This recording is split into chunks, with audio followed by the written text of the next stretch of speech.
The call came in just after breakfast. I let it ring 3 times before answering, the name of the law office blinking on my screen like some automated reminder from a life I'd quietly stopped participating in. "We need you present at the reading of your parents' will," the voice said, polite but brisk. I just nodded. I didn't ask questions. I never do. I wasn't expecting anything. I never do. See, when you grow up being the background noise of your own family, you stop assuming you'll be part of the big announcements. You learn to make peace with not being the favorite or even the second choice. In America, they say family is everything. But sometimes, your family is everything you must overcome. I hung up the phone and stared out the window. Gray sky, the kind that makes you feel like the whole world's waiting to deliver bad news. That shack, I didn't know it yet, but it was going to change everything. The lawyer's office was cold in a way that wasn't about temperature, formal, sterile. Ellis was already there, sitting like he owned the place, which technically he would soon. Same smug look he always had growing up, the kind that said, "Don't bother trying." The reading was brief, as if even the legal system couldn't be bothered with sentiment. To Ellis, the downtown penthouse and all attached assets. A nod, a smirk. To Madeline, the property located on Miller's Bluff Road, parcel ID 47B. There was a pause. Not because anyone was shocked, just polite discomfort. The shack. A half-burned, roof-leaking memory from 2 decades ago. I hadn't been back since the fire. Now it was mine. I didn't speak, didn't flinch, just nodded. The rest of them didn't even look my way. Not Ellis, not the cousins, not the distant uncle who always managed to show up for inheritance like he'd earned something. No one said it out loud, but the silence said it better. "You never really belonged." This isn't about the shack. It's about what I've always meant to them. Nothing. They say blood is thicker than water. Sure, but it thins with inheritance. I remember birthdays where no one showed, college applications I filled out alone, Ellis crashing my car at 16 and watching me take the blame. I remember giving up my college fund when Dad called about Ellis's emergency semester. I never saw that money again, never even got a thank you. And still, I stayed quiet.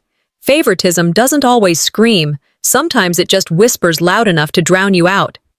There was this one Thanksgiving, everyone got a seat at the table, even that second cousin who stole jewelry once. I got handed a folding chair from the garage, an extra seat. That's all I've ever been, the extra seat. But now I had a deed and a key. They thought they were insulting me, but it was the only thing they'd ever really given me. The drive out to the shack was longer than I remembered. Or maybe the road just felt heavier this time. It sat on the edge of nowhere, where the wind didn't bother to whisper, and even the trees leaned away like they didn't want to be involved. I parked. The gravel crackled under my boots. The front steps groaned when I put my weight on them, like the whole place was sighing at my return. Door barely hung on its hinges. Inside, rot, mold, dust, broken things that used to have names. I walked through it slowly. They gave me this thinking it was an insult, but it's the only thing I can truly call my own. Behind a half-fallen painting, I found a small bent key taped to the wall. No note, no explanation. Just that, rusted and stubborn, but still whole. I slipped it into my pocket without thinking. I didn't know it yet, but that key would mean more than any penthouse ever could. They handed me a ruin. I'll make it a refuge. Back in the lawyer's office, Ellis looked pleased with himself, flipping through paperwork like he was already planning renovations. No one had asked how I felt. No one ever did. I stood. "Thank you," I said. Voice calm. Even. Then I smiled. Not because I was happy, but because sometimes a smile is the strongest weapon in the room. That shack was the only place I'd ever feel free. But freedom comes with a price, and I was about to find out how steep mine was. By noon, the sun had settled over the shack in that heavy way it does when it knows no one's watching. I was kneeling by the cracked front steps, pulling weeds from between foundation stones, when my phone buzzed with a name I hadn't seen since high school, Dana Garber. Your brother's penthouse party looked stunning last night, the message read, followed by a photo of gold-lit windows, champagne flutes, and faces I hadn't seen in years, all tilted toward the camera with plastic smiles. Ellis was in the center, of course. I stared at the screen, not because I was surprised, but because some part of me still expected a call, an invitation, even just a mention. But there had been nothing. I wasn't just left out. I was never even on the list. It wasn't about the party. It never is. It was about being erased so completely, no one even remembered to exclude you on purpose. I set the phone down, face first in the dirt. Later that day, out of sheer curiosity, or maybe masochism, I searched for photos. They were everywhere. My parents' friends, the cousins who hadn't called in years, the neighbor who once helped Ellis with a science fair project, all gathered in a sleek living room with floor-to-ceiling windows and custom light fixtures. The kind of place that doesn't echo when you laugh, because everything inside it already knows its worth. They'd toasted him. There was even a short video. My Aunt Caroline holding up a glass, voice shaky with admiration. To Ellis, for carrying the family legacy forward with grace, intelligence, and strength. Legacy. Funny how it always skips the invisible ones. Not once did she mention me, not a single word about the split inheritance. As though the shack didn't count. As though I didn't count. I closed the video. The applause in that room was louder than any silence I've ever known. That evening, I got another message. From someone I hadn't expected, Mrs. Halden, my old English teacher, the one who stayed late when I didn't understand Shakespeare and let me borrow books that weren't even part of the syllabus. Madeline, she wrote, I saw the articles. I just want you to know. Some of us always saw you, always knew how hard you worked, how quiet you were in your strength. You deserved better. I didn't cry. Instead, I took a screenshot, saved it in a folder on my phone called Real Things. I didn't need a crowd anymore. One voice, one honest voice, was enough to remind me that I wasn't crazy or overreacting, just forgotten. Again. But I was done waiting to be remembered. I started collecting those moments, not for proof, for grounding. They were small, but they were mine. That night, I stood in the doorway of the shack. A breeze moved through the broken windows.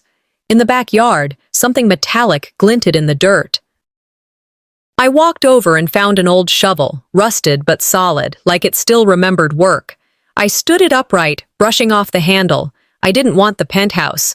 I wanted not to be disposable. People always tell you to take the high road. What they don't say is how lonely it gets, or how much it costs. But it's paved with choices. And I still had mine.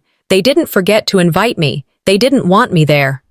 And for the first time, that truth didn't burn. It clarified. Inside, I poured half a glass of wine into a chipped mug I'd found under the sink, sat on the front step. The night was quiet.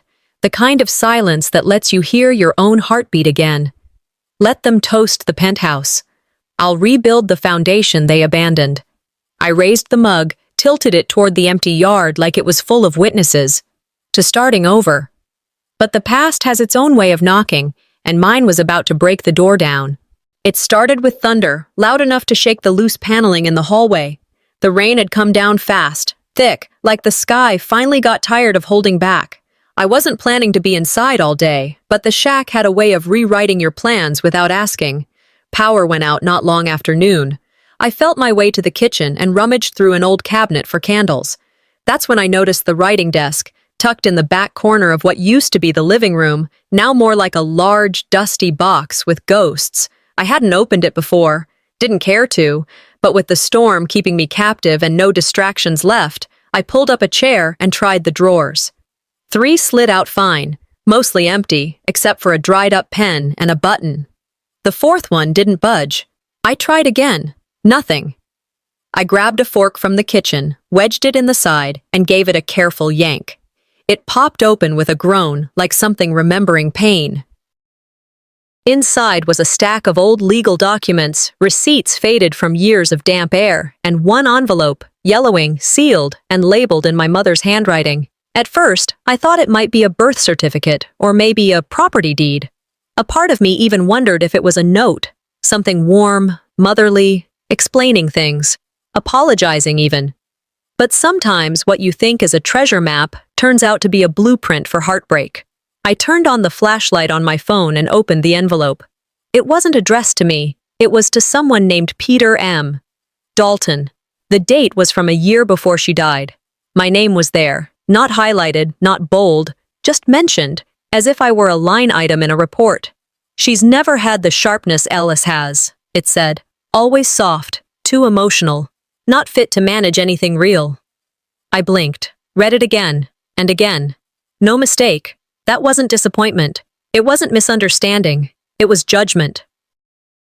Cold, final, like a resume that never made it past the first review. There's silence, and then there's being erased with ink. I sat back against the wall and let the flashlight fall onto my lap. I didn't cry, not then. I just sat in the dark with the sound of rain and my mother's voice on the page telling someone, maybe a lawyer, that I wasn't fit, that I didn't belong. I went through the rest of the drawer. Property assessments, inheritance paperwork, margins scribbled with notes I couldn't fully read. But I saw names, none of them mine. The shack wasn't just what was left. It was reassigned, strategically. They didn't forget me. They excluded me, on purpose. Families don't always stab you in the back. Sometimes they do it with a signature. I kept going, flipping through the papers, mentally tracking dates and notaries, the slow dance of assets being moved like chess pieces on a board I was never allowed to sit at. And every conversation came back in reverse. "Don't worry about the estate stuff," Dad once said, waving a hand. "Too complicated." Ellis, chuckling over dinner one Thanksgiving. "You're lucky. You don't have to deal with any of the family responsibility." Even Mom, one afternoon when I asked about the paperwork on the dining table, "That's not something you need to be burdened with." I hadn't questioned any of it. I thought they were protecting me from the mess. Turns out, they were keeping me out of the equation entirely. I didn't fight for what was mine. I didn't even know I had to. There was shame in that. But there was fire, too. I made a list, just a few lines, names, dates, questions, people to call, paperwork to request. I wasn't sure what I'd do with it yet, but I knew it had to start somewhere. That night, the storm let up. I lit a candle and copied the letter, front and back. Then I wrote a single line on the bottom corner of the photocopy. "You'll hear from me soon."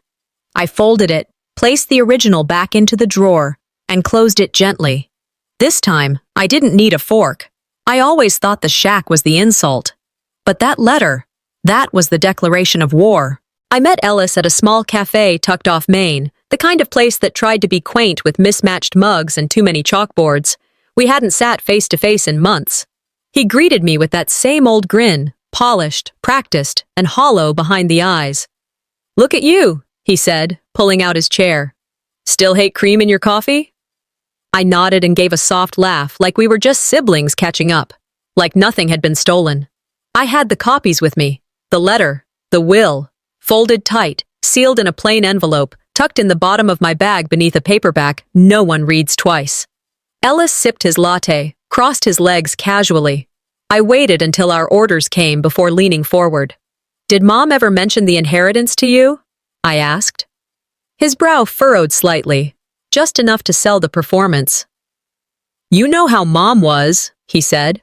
"Always vague about that stuff. She never liked talking numbers." I watched him carefully. That wasn't a no. He tilted his head like he was genuinely concerned. "Why? Something on your mind?" "Just been going through some papers," I said, "cleaning up the place." "Oh," he nodded quickly. "That old shack. I thought it'd fall apart by now." I smiled. "It's holding, barely." He laughed, but something in me was already pulling away. I used to think he was just clueless, floating through life on charm and timing. Now I saw the choreography. Ellis didn't miss steps.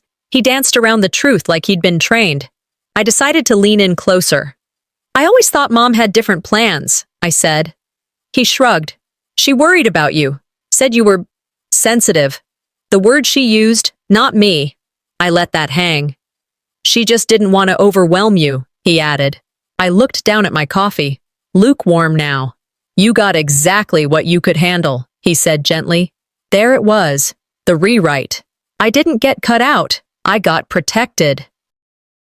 He brought up old things, how I dropped out of grad school after a breakup, how I'd once missed a week of work after Dad's surgery because I didn't cope well. You always needed space, he said. No shame in that. And then, you've never really liked responsibility, have you? I sat still, let the words settle. Gaslighting is when someone manipulates you into questioning your own reality. I lived in that fog for decades. He smiled and finished his drink. No mention of the will, no sign of guilt. Just soft, condescending concern, like I was the one unraveling. After we said goodbye, I didn't go home. I drove 2 blocks over, parked outside a library parking lot, and called Jamie Phelps, an old college friend who now practiced estate law. I told her everything, sent the documents, scanned the letter. She called back that evening. This will was changed just weeks before the accident, she said. Originally, you were listed as co-owner. I went quiet. And your parents' signatures, they're inconsistent. The last page? That's not the same hand. I didn't breathe for a second. Either this was legal, she said, or someone got bold with a pen. I thanked her, hung up, and stared at my phone for a long while. Back home, I sat on the floor near the front door of the shack, still damp from the storm the night before. The guilt came in waves. They raised me, fed me, bought my school clothes, told bedtime stories. Now I was calling lawyers on them.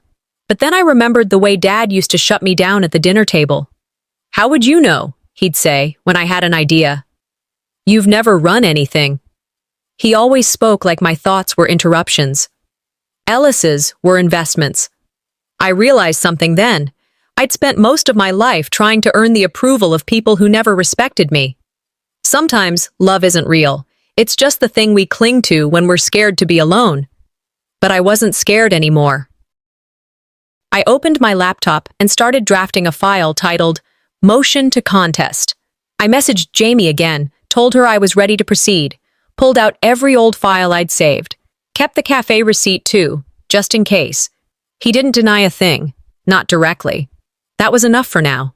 I didn't feel angry anymore, just aligned. If silence was my inheritance, then let me be the storm that breaks it. I walked back into the shack just before dusk, boots crunching on gravel littered with broken glass and dead leaves. The rain had faded into whispers across the roof. I paced the front yard, surveying weeds growing wild and the sagging porch joist that had never been repaired. The place looked forgotten, and maybe it was, but not by me. I felt something shift inside. I don't need to burn everything, just enough to see who runs from the fire. I settled in the shabby living room, pulled the photocopy of Mom's letter and the will's timeline from my bag, and laid them side by side. Everything lined up, dates, margins, crossouts, signatures gone wrong. My hands trembled faintly as I rearranged pages into the order that made sense. Then I dialed Ellis's number. He answered on the first ring. We met in the park where we once played tag as kids, under the same oak trees, now shadowed by streetlights. I brought my bag, the date paperwork inside, the letter folded. He arrived early, leaning against a bench like he belonged. I laid the documents on the wood seat between us. Here, I said quietly. He eyed them cautiously. I know everything, I said. He closed the distance so his boot touched mine. He said, You're twisting things. This is your interpretation. I felt the air in my chest tighten. The truth doesn't twist. It just waits for someone brave enough to read it out loud. He scoffed, shook his head. You always dramatize. Mom never meant it like that. He said my tears, my pauses, everything were reactions I'd overthought. I looked at him. He stuttered, then mustered a calm. You really believe all this? That I faked a will? You're opening old wounds. I held his gaze. I'm opening a door, not a wound. You're free to walk through, or slam it. He leaned closer, voice low. Are you sure you want people digging into how things went down? You're not the only one who'd get hurt. I didn't blink. That was the threat beneath his smile, unspoken disasters hidden in the dark. He implied there were secrets nobody wanted me to know. Secrets involving Dad's old debts, Mom's silence, maybe something beyond me, beyond them. Quiet stirred around me. The wind, the rustle of leaves, nothing but the space between us. His tactic was clear, fear as leverage. Inside me, a tiny tremor. But I held it. So this isn't just about property anymore. It's about the history you thought you could bury. I didn't argue. I walked away. Back at the shack, I closed the door hard, pressed my back against it, and exhaled.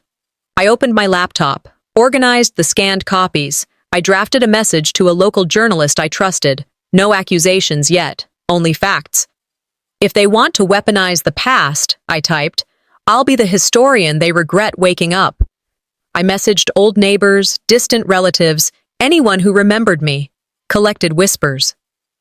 Late that night, I checked my phone. A voice message from an unknown number. You don't know what he did. 6 words, no name. I played it 3 times. Silence followed. Then resolve. Quiet doesn't mean I'm done. The morning light broke through the cracked blinds of the shack, thin and gray. I hadn't slept, not really. I just lay there listening to the creaks in the walls and the occasional far-off howl of a stray dog. By 6, I was in my car, headed to the Tulsa County Archive Center with a travel mug of bitter coffee and a stomach made of knots. The building was colder than I remembered. The kind of cold that lives in files, not air conditioning. I sifted through decades of clippings, yellowed newsletters, scanned speeches, and press kits that hadn't been touched in years. I kept looking for something that said, "This is where you belong." What I found instead was a tribute speech, my mother's.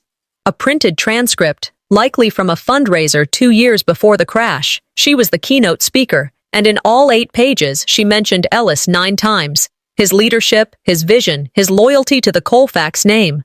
Me? Not once. But the real gut punch came in her handwritten notes, scribbled in the margins. Make sure Ellis gets closing word. Personal story of how he cleaned up after Dad's fall. Another. Avoid sensitive topics. Thorn not stable? Too emotional? I read those notes like I was dissecting a crime scene. There's a quote I wrote down then. Not sure who said it first. In public speech, the truth is optional. Memory is curated. That day, I realized I hadn't just been left out of the will. I'd been erased from the family's public history. Later that afternoon, while I was still in the archive's dusty back room, my phone buzzed. A cream-colored envelope from the Colfax Foundation had arrived at the shack. Inside was an invitation to a formal gala honoring the next generation of legacy leadership.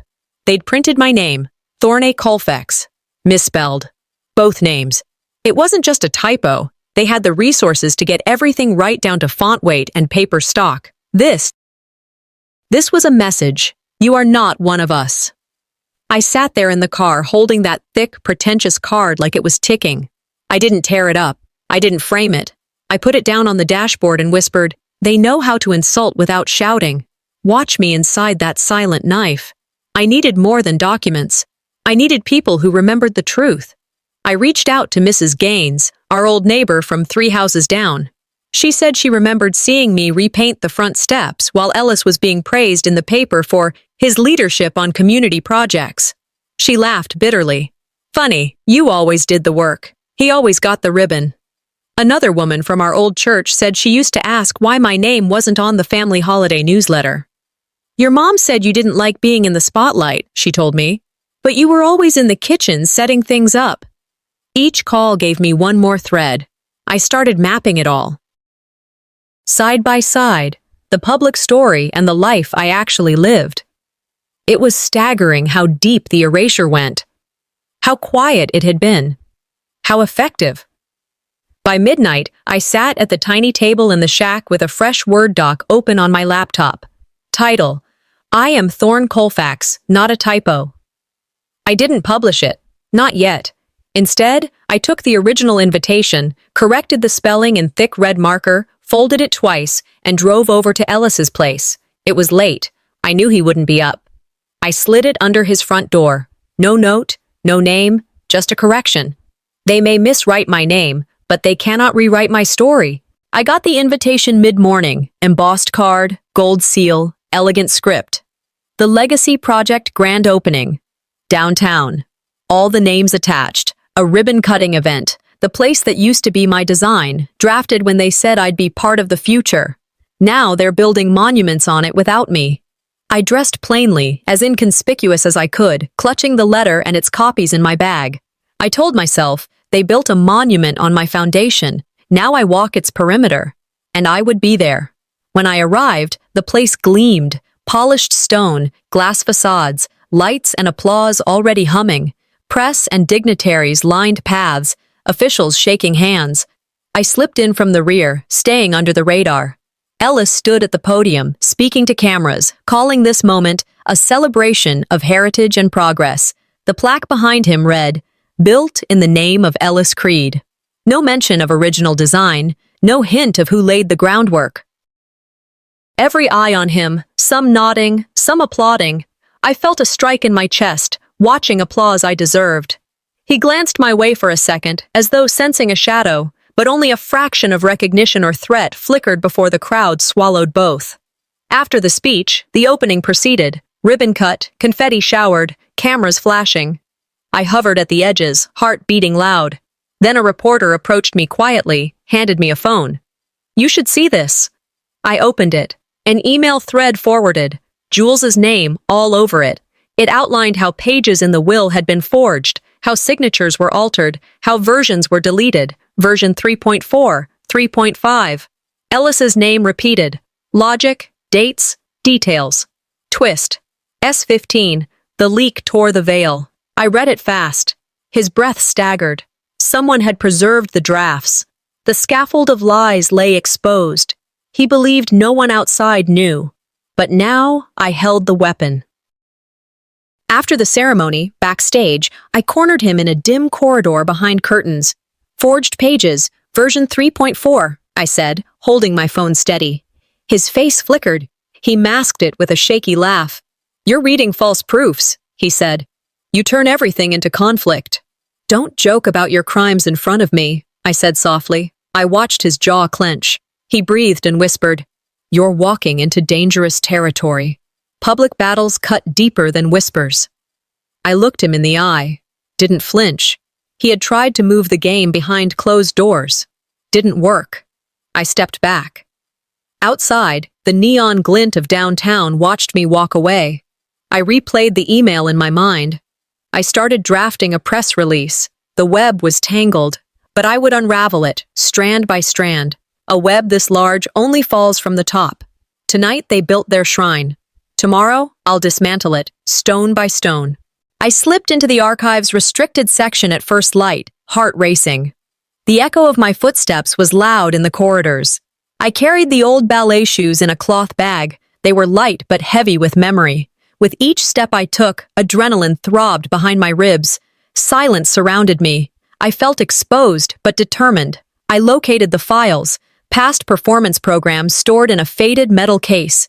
Under a dusty glass pane, I saw what I feared.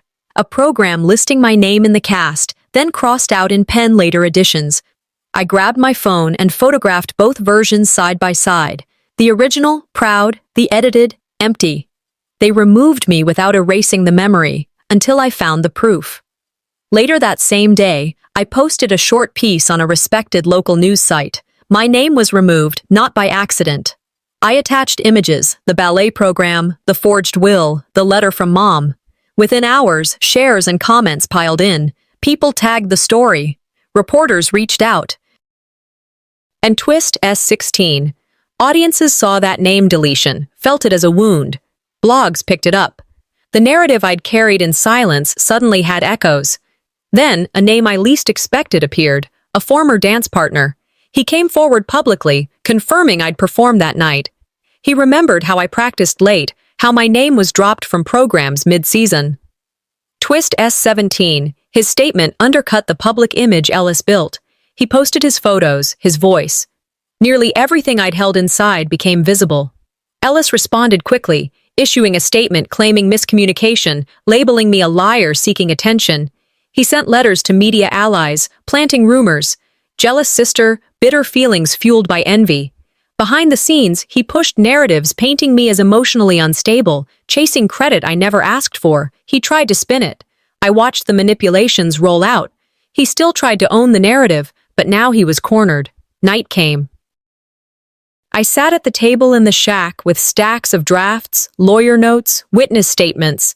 I boxed up those ballet shoes, cleaned and preserved as something more than relics. I drafted a secure message to Ellis through our mutual lawyer. We can settle this quietly, or let it go public. I revisited every memory, compounding them into evidence. The hush was over. I pressed send on the message. Tomorrow, I step into the courtroom, but tonight, I reclaim my name in every reflection.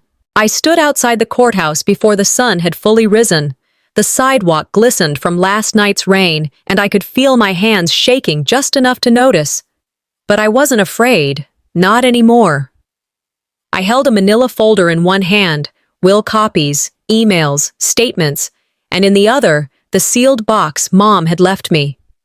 My name had been said wrong, forgotten, or avoided for years. But today, it was going to be heard the right way.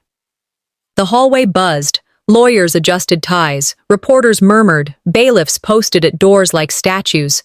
When they called the case, I stepped into the courtroom and saw Ellis seated already. He didn't look at me, his lawyer did. The judge nodded me forward. I began, not with anger, not with drama, just the truth.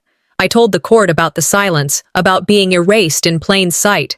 I handed the judge the sealed envelope, asking it be read only after the evidence. Ellis's lawyer objected. The judge allowed it. The room settled. Each page laid out was a brick in the wall Ellis had built, and I was tearing it down. Forged will versions, dates that didn't line up, signature inconsistencies, programs from a ballet recital with my name crossed out, then statements, neighbors, teachers, that former dance partner, all people who remembered me, even when the official story didn't. Then came the envelope. The judge opened it slowly. Inside was a handwritten letter from my mother, her real intentions, her handwriting unmistakable, her words unmistakably mine. She wrote that the penthouse was never meant for Ellis alone. It was to be held in trust. And the shack? It was to remain mine, as my residence, for life. She didn't want division, but balance. The courtroom paused. Even the bailiff blinked. Ellis sat stiff, his mouth slightly parted like he hadn't quite swallowed the moment. The judge read aloud. To my daughter, whose silence was not absence.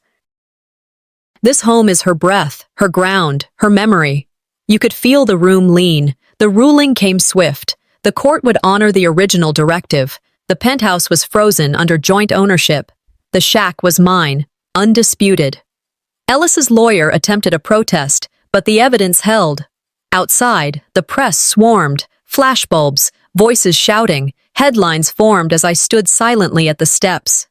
Court sides with disinherited sister, one reporter said aloud, typing into her phone.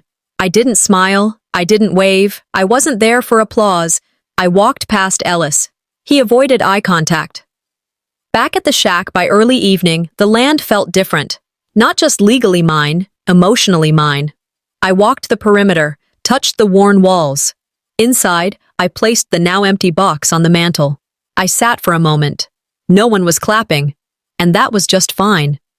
I never asked for applause, I whispered, barely loud enough for the air to catch it.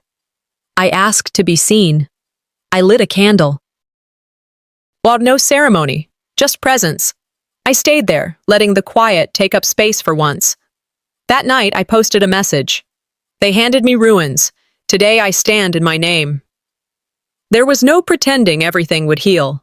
Some wounds scar over. Some names remain unsaid at dinner tables. But my story, my name, it was out now. Unedited, unerasable. I leaned against the doorway, arms folded. I whispered something only I could hear. This is not the end. It's the foundation of everything I'll build next. They thought in silence they'd bury me, but in truth's light, I rose, and they watched.